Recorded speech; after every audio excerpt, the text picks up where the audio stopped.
A number of factors have shaped how South Carolinians fared and didn't fare during the 1918 pandemic.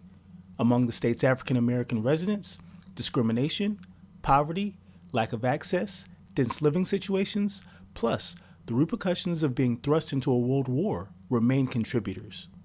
When the medical community agreed that whiskey and brandy would help fight the viral infection, South Carolinians were in a fix. The state had outlawed liquor sales in 1916, several years before the 18th Amendment, which did the same on a national level. The South Carolina African American Heritage Commission discovered that very little information exists that documents the 1918 pandemic's effects on the state's African American community. As a result, the commission launched an oral history initiative and named it Black Carolinians Speak, Portraits of a Pandemic, to ensure that there will be ample information and images to chronicle COVID-19's impact. There was a tremendous response to the press releases, video teasers, and social media posts that circulated statewide about Black Carolinians Speak, and we received a wealth of priceless photos, statements, testimonies, and requests for interviews. An outstanding team of interviewers collected well over 100 Palmetto State stories between May 2020 and May 2021. They are Deborah Agbor-Tabby, Jennifer Heisel, Bhakti Larry Huff, Megan Kane, Ramon Jackson, and Alida M. Chenault Small. Students from Benedict College in Columbia, South Carolina, and Claflin University in Orangeburg, South Carolina, donated their fall semester 2020 class projects to the Black Carolinians Speak collection as well.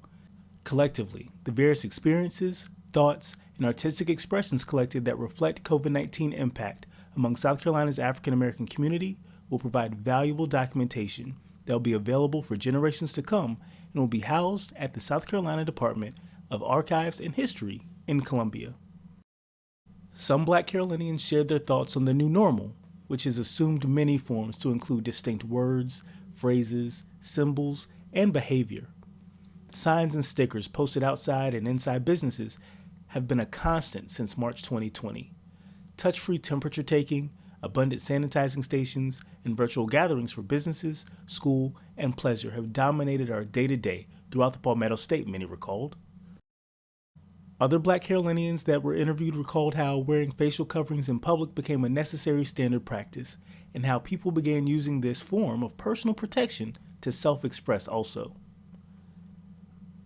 As virus-positive numbers and deaths increased worldwide, so did the level of displaying affiliations, personal beliefs, and cultural expressions, all while protecting oneself from others and protecting others from oneself. At one point, people were so very concerned about contagious germs being contained that the sight of people hooded in masks entering businesses didn't raise an eyebrow, nor was it considered a threat.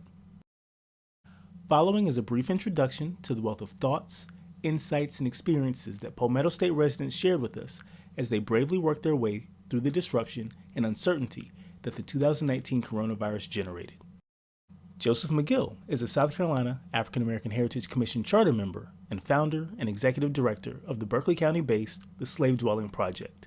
McGill was quickly bombarded with multiple cancellations and postponements from the various historic sites across the country that he and his team were scheduled to present at during 2020.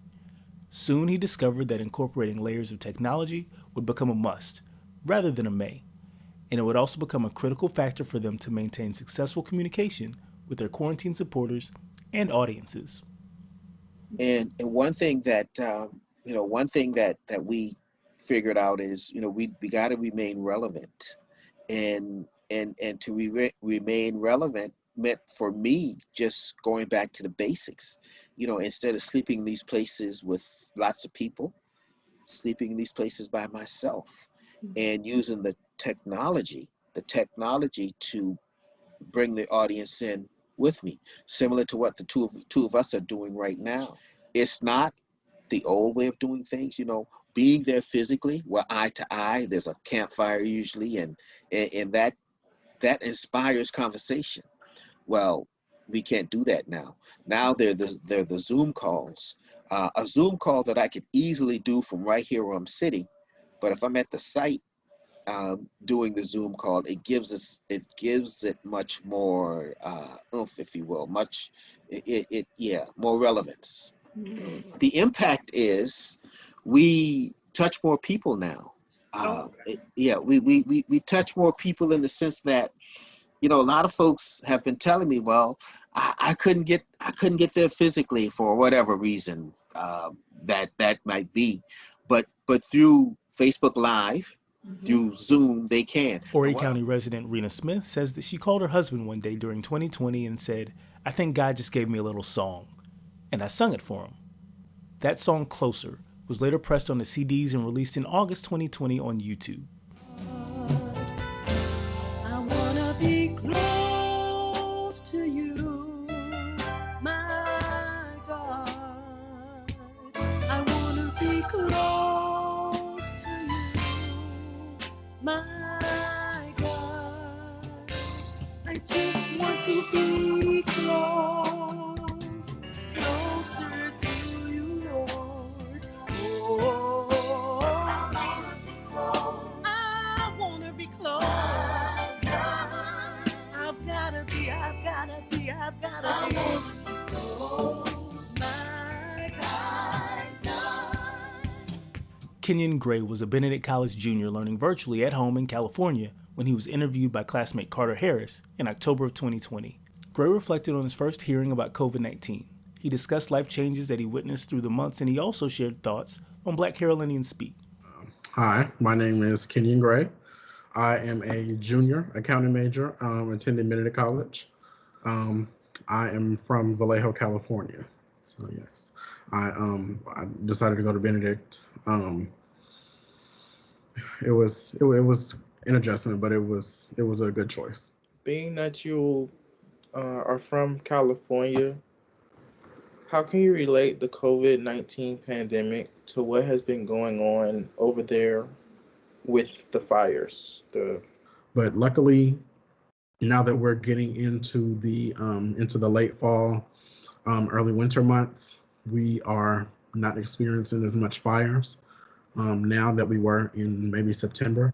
Projects like Black Carolinians Speak is they are good to inform people of what's going on, or what was going on in the world at the time.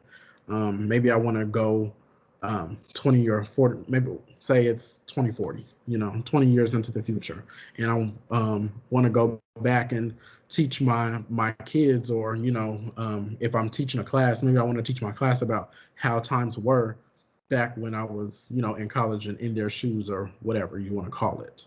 Um, it's good for that, for those specific type of reasons, because you can only learn so much on the internet. You can only learn so much in books and whatnot, but it's good to hear it from actual people who are going through what they're going through in that time. Tiana Springs from York County named her Claflin University Communications Class project 100 Days and Counting. Her entire household tested positive for COVID-19 in August 2020, just as she was starting her fall semester. Springs interviewed 2 family members, then related her own story. My first reaction when I found out that I had the virus, I was just very taken away. I didn't really know what to say. Cause how mine was set up, they sent me an email. My test results came through an app. So they sent me an email to check my app. So I just looked at my app, and then I seen that this was red and said positive. I'm just looking like, how did this happen? Because I'm a person that I went to work. Well, yeah, by the time I got COVID, it was around August. So I was a person, I was back at work. So I was going to work, I was washing my hands, I was make sure when I get home, I take my uniform off and wash it. I wash my mask, I wash my hands, I have hand sanitizer, I have wipes.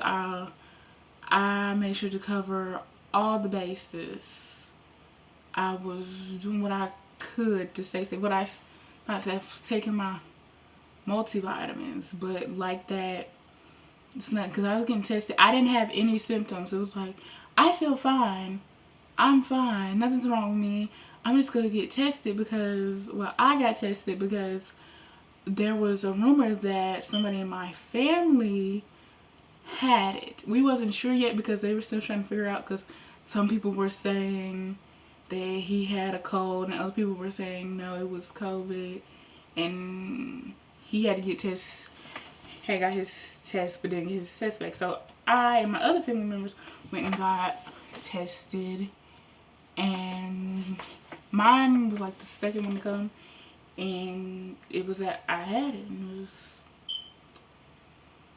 crazy. It all started there, because after I got my test results, and then everybody else in my house found out, and everybody in my household found out that they had the virus. And then it happened right when like school came back into session. So I'm trying to do my online classes, but I'm also over here in pain, because I started off, I didn't have any symptoms, I was fine. Then within like a few days, I'll get like real weak. But out of my whole household, I had the most strength. Everybody else stayed in bed. At least I tried to get up, fix food, something to drink, go to my classes. But by the time my first class ends, I'm ready to lay back down. Like, I'm trying to sit up, pay attention, but it's like it'll just catch me. Then later on, I'm back to feeling good. Then a couple minutes later, I'm going back down. I don't feel good at all. Claflin student Jamira Mason Price lived on campus in Orangeburg during the fall 2020 semester. She interviewed 2 middle and 2 high school students from her home church in Williamsburg County, and she gifted them with expressions of appreciation for their contribution to her project, to include personalized masks. Watch. So has your faith been tested during COVID, now that you're learning virtually online at school, at home with your family every day? Has your faith been tested? Yes. Yes. Yes. Does it feel overwhelming at times to be home, to be in your family's face, and you feel like work is always piling up, that teachers don't necessarily understand, you're stressed? Y'all feel any of those emotions? Yes. Okay. Yes. Yes. Mm-hmm. So what are some ways or some things that you do when you feel overwhelmed, when you feel like your faith has been tested? Like what do you do to keep your mental headspace at peace? Because for me, I can tell you, I can read a book. I might associate myself outside because I'm a resident assistant, so I have to work. But when I'm not working, I'm either in my room reading a book, writing. Writing plays a big part in my life. It helps me escape. It just helps me cope when I feel like, okay, these teachers are bothering me.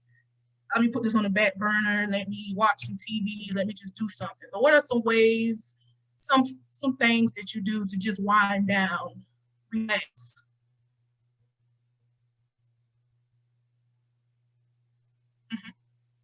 I go on my phone, read some books, and watch Netflix.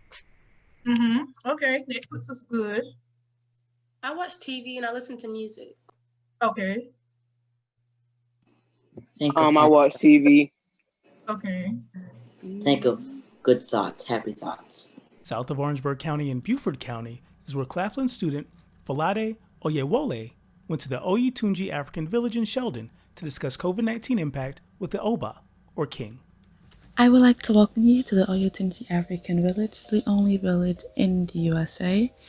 This village is located in Sheldon, South Carolina, and was founded in 1970 by our previous king, Oba Afuntala Adefumi I. Oyetunji was named after the Oyo Empire of Nigeria, and the name means Oyo returns or Oyo rises again. The village is seen as a tourist destination and gets the majority of its money from tours and festivals that they host and have.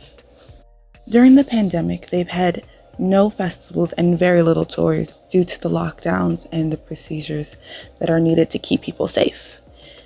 This affects not only the village, but the people who live in the village.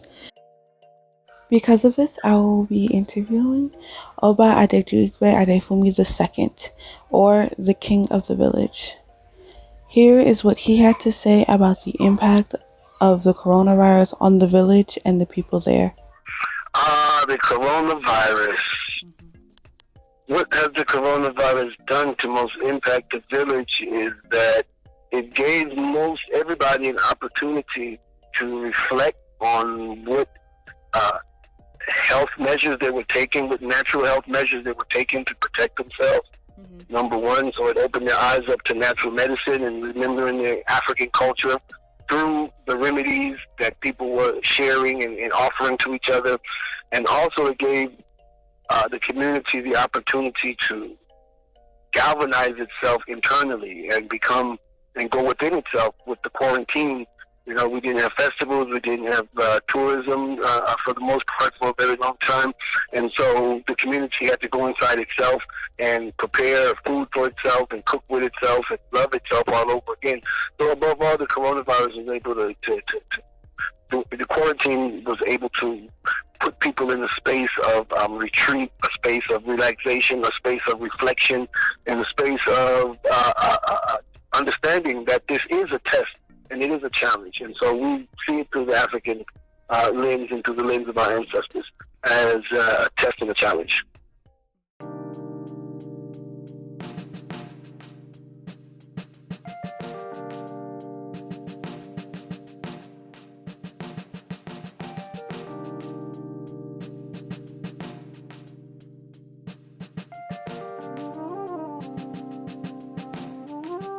To all who have lost someone during the pandemic, we wish you continued healing. To all those who have survived COVID-19's destruction, we wish you continued strength.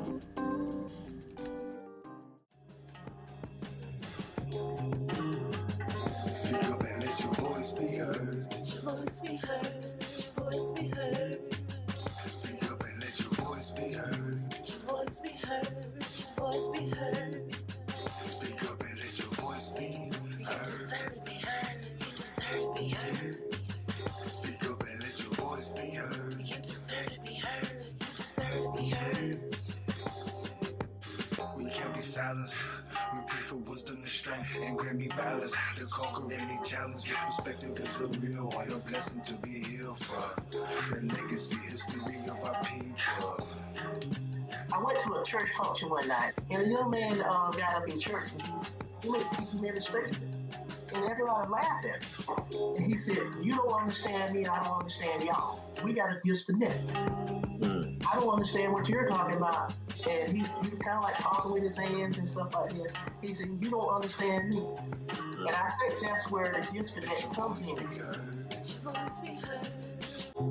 I come along in 1951, and I tell people we are kind of in an interesting period when we were born, because we came in when segregation kind of had reached its peak and began to wean off, and now we're seeing discrimination and stuff like that is beginning to kind of pick up again.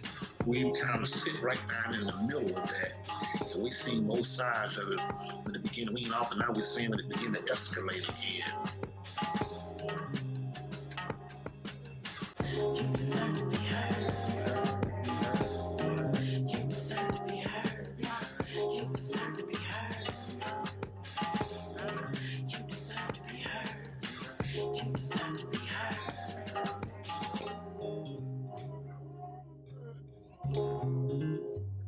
Speak up and let your voice be heard. Let your voice be heard. Let your voice be heard. Speak up and let your voice be heard. Let your voice be heard. Let your voice be heard. Speak up and let your voice be heard. You deserve to be heard. You deserve to be heard. Speak up and let your voice be heard. You deserve to be heard. You deserve to be heard. This interview is a part of the South Carolina African American Heritage Commission's initiative, which is designed to collect the thoughts, feelings, and experiences of African Americans in South Carolina.